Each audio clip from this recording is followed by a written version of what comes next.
My name's Rene. I'm from ATI Technologies, and what I would like to give you today is essentially what we've shown at GDC already. It's there. It was called optimizing for DirectX. It's not only optimizing for DirectX. There are some techniques in there that you can, of course, apply for OpenGL. It's essentially just describing our VPU and what you should be aware of when you're programming for graphics. Obviously, we are no mobile device that you carry around, so our target resolutions for games, etc., is 1280, 1024, or 1600 by 1200, 2x, 4x, 6x AA, wherever you think you're limited.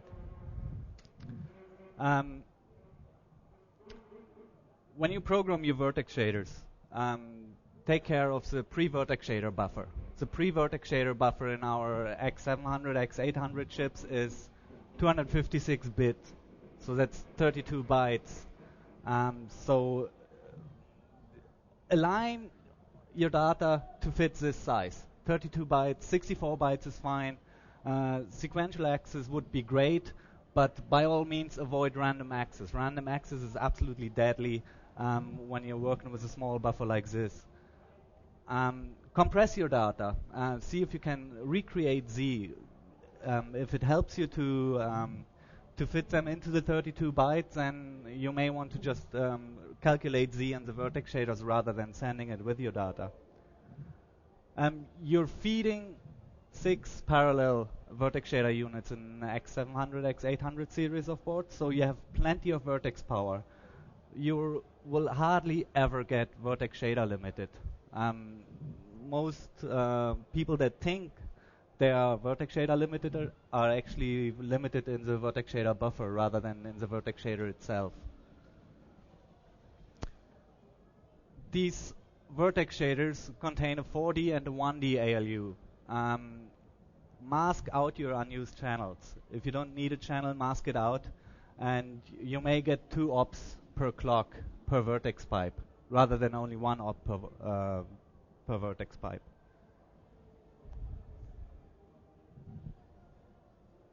The post-vertex shader buffer contains 14 entries for triangles, 15 for lines, 16 for points. It is only available or accessible when you use index primitives. So not draw prim, but draw index prim.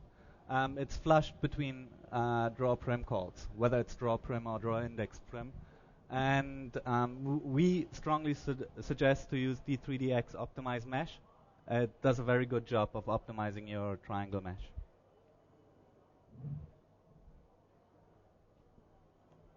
From the post vertex shader buffer, you're feeding triangle setup, which feeds the rasterizer. Triangle setup is actually never a performance concern for us, so you can't really do anything wrong there. It just floats through, so triangle setup shouldn't be of any concern for you when you're looking for performance.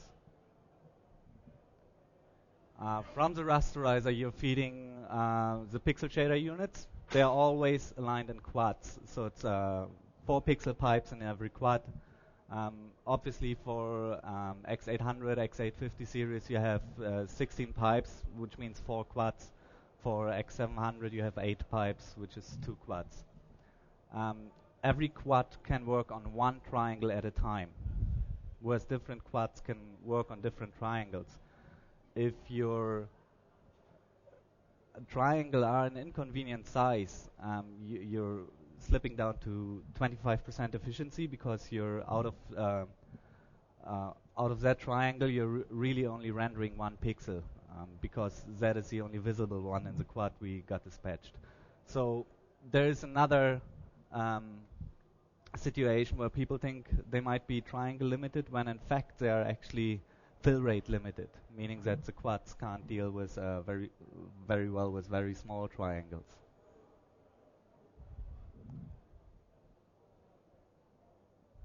The texture cache, which the quads are using, is smaller than you think, unless you thought only a few K. Some of your demos would fit in, some of them would not. It is partitioned over all active textures, meaning that If you do really heavy multi-texturing, you don't get much of the texture into the cache, so it's very easy with multi-texturing to get limited in here. And again, as the pre-vertex shader cache, it's wrecked by random access.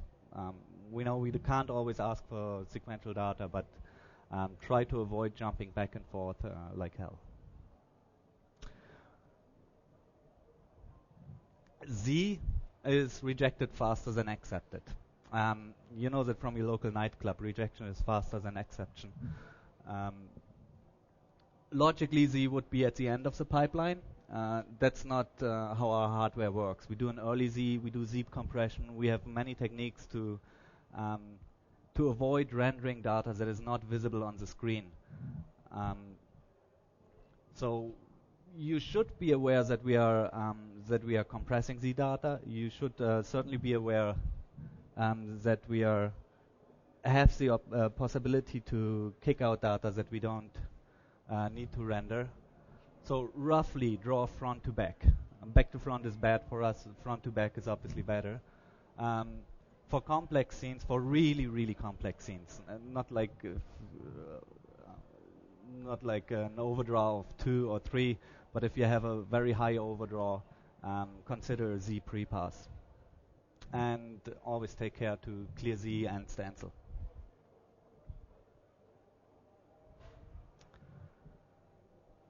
If you really want to wreck our early Z benefits, then write to ODEF. Obviously, don't do that. If you use alpha test on visible pixels, you will actually decompress the Z values that we are trying to compress to make them faster. So if you're using alpha on visible pixels, you're losing huge benefits of the early Z mechanism, or of the hyper Z mechanism as we call it. And changing the Z compare mode can break our early Z optimizations as well. With 16 pipelines, we can reject up to 256 pixels per clock. So let us do it wherever possible.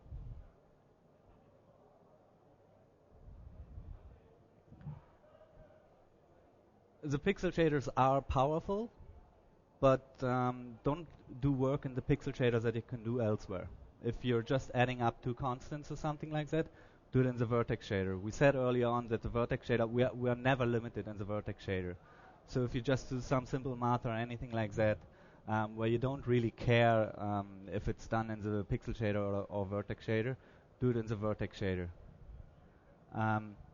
Pixels are more common than triangles. There are more pixels than triangles, normally at least.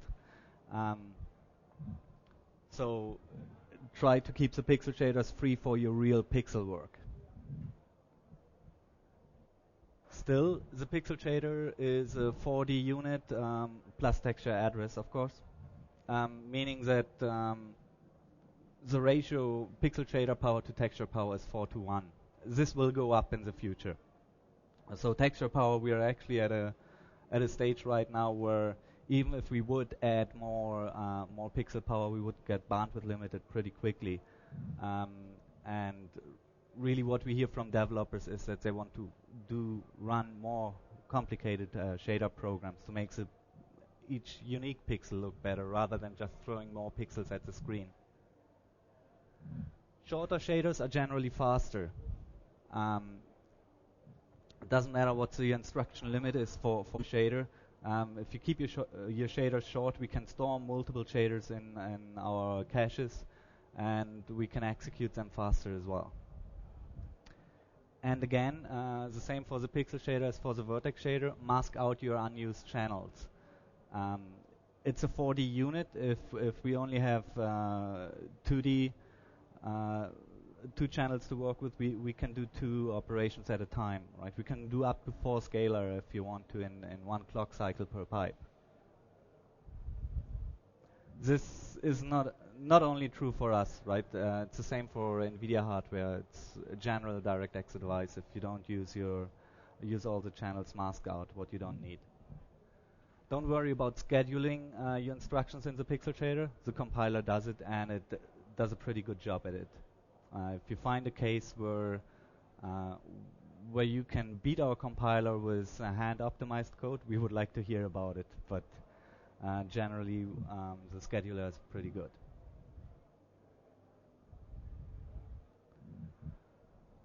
Frame buffer, fork, and blend operations are not part of the pixel shader. Keep that in mind. It's essentially a special function of the memory controller, and it's quite easy to get bandwidth limited here. So try to avoid frame buffer blends wherever you can. Oh, that's it actually. So I'm through and open for questions.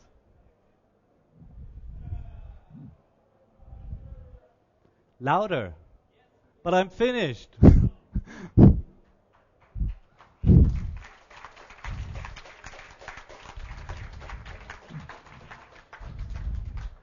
That was it, yeah? Any questions? I told you I'm quick. Does it work? Okay. Yes, often you said that you should do this and should mask out other things and so, but what are exactly the reason for masking out unused channels? Because the channels are ready and I don't see any reason for this. Okay. Reasons are really flexibility. If you have two sets of data only using two channels in a 4D in a 4-channel pixel shader, or pixel shader unit, you can actually run 2 operations per clock, rather than only pushing one 3D set of data through the shader. And so the parallelism of 2 operations in a 4-channel unit is automatically done by the driver. Yeah, absolutely. Our compiler does the scheduling for that. So Okay. our compiler is actually looking out for sets of data that can be worked at the same time. Okay. And it's pre-sorting them before it sends them into the pixel shader. So when we say the pixel shader is a 4D unit, what we really say it's any 4 channels. If you have 4 one-channel scalar operations, we do all of them in 1 clock.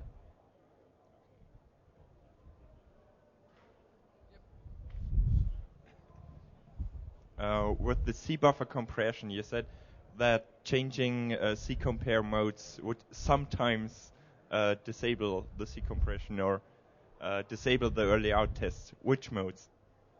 I can't tell you exactly which ones.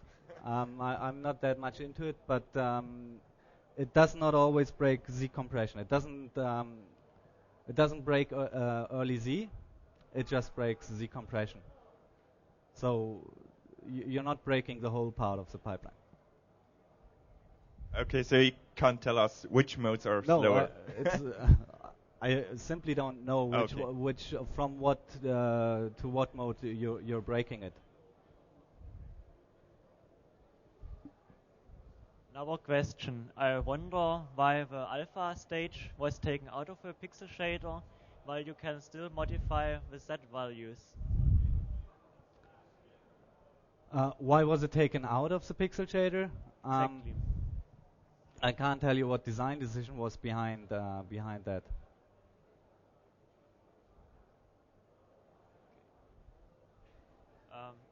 I've got 2 more questions. First, what's about the performance of gradient instructions? And the second one is, what about the performance of dependent texture lookups? Can you give some hints? Give some hints on how to optimize for them. No, I don't even have any specific hints for gradient or texture lookup. We've seen that. No, that wasn't texture lookup. You meant texture lookup, not normal table lookup or anything like Yes, that. exactly. No, I have nothing specific for gradient or texture lookup.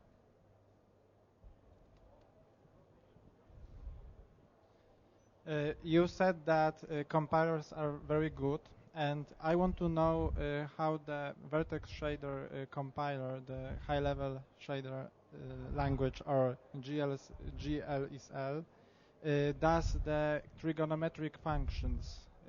What resources he uses? The HLSL compiler or driver compiler? A driver compiler. Because in assembly you don't have trigonometric instructions, and so you must use some kind of Taylor coefficients, and I want to know how much resources are spent on it.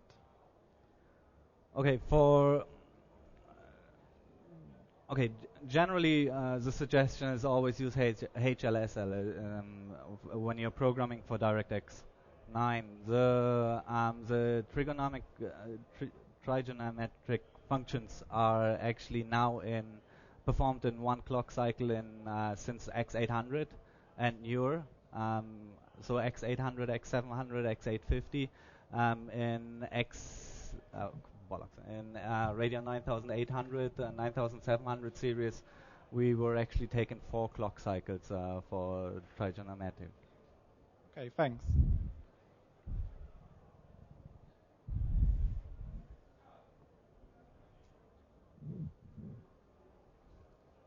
Okay.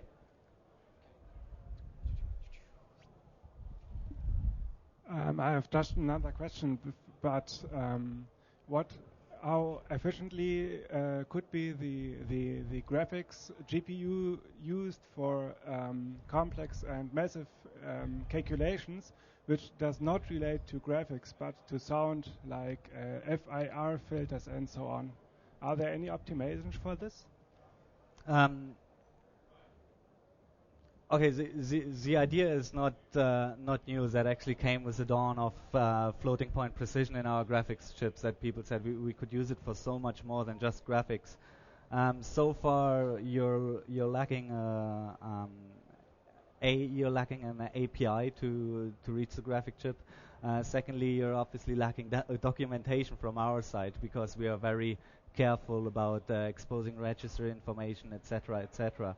I believe we are working with a few projects in order to do more than just graphics on the GPU, but one of them I think we're even doing in the UK. I believe Richard Huddy is working with the university on that, but there's nothing where we can say, okay, here's an API, or this is what we are suggesting you use to use us as a general processing unit, or rather than just a graphics processing unit. Is there anything in this kind planned? A general API? No. There are certainly some groups pushing for it, but there's no big market where we say, okay, now we have to define API specs.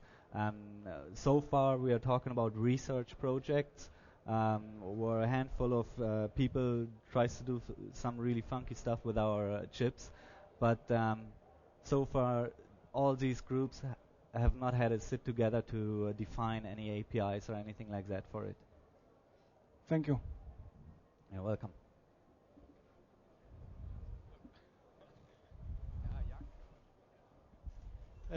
Is there a way to get to ATI's demo group? Is there? Sorry. Is there a way to get to ATI's demo group? Oh, I believe we are accepting applications at any time.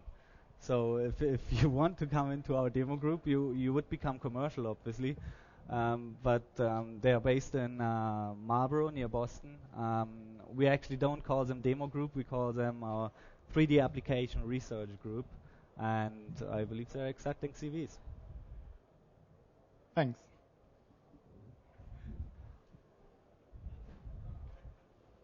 You want to give me your CV as well?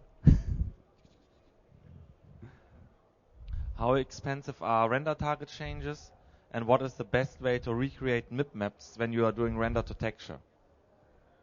Okay, render target changes are mostly you're really getting bandwidth limited, so I wouldn't worry too much about your your mipmap changes when you're changing your render targets. So you're rendering to texture or... Well, there's of course a lot of render target changes when you're doing image post-processing, like layer and stuff. Yeah. And another application is to render into a texture and then use the texture in a 3D scene. And especially when you're using DirectX, there seems to be no reliable way to generate the mipmaps for that texture. And without mipmaps, it's of course awfully slow. Okay. I don't know if DirectX doesn't know a reliable way of generating the mipmaps of such a texture, then I don't know of a way either.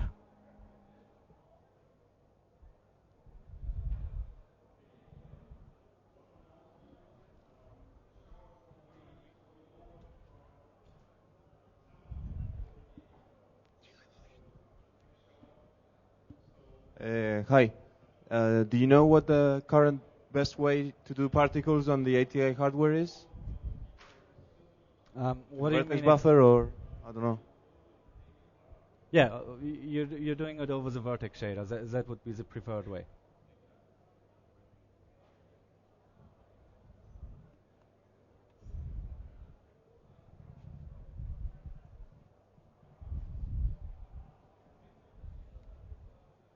Come on, don't be so shy.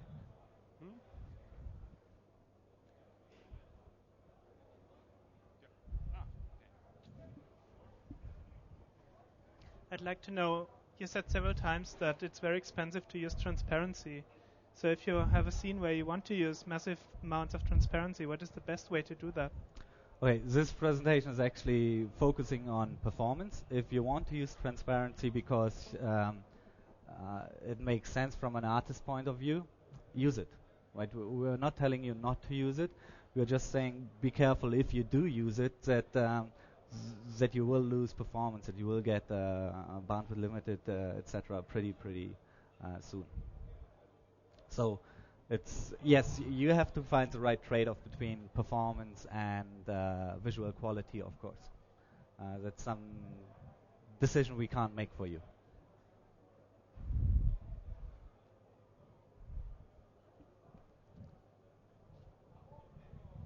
Okay. I think that's it. Well, I'm sticking around, so whenever you think of something, ask me. If you have more questions or those questions that I couldn't answer in here, just fire them off to devrel@ati.com. You find the link and email address on our webpage at ati.com. Okay, thank you very much. Give him a hand. Thanks.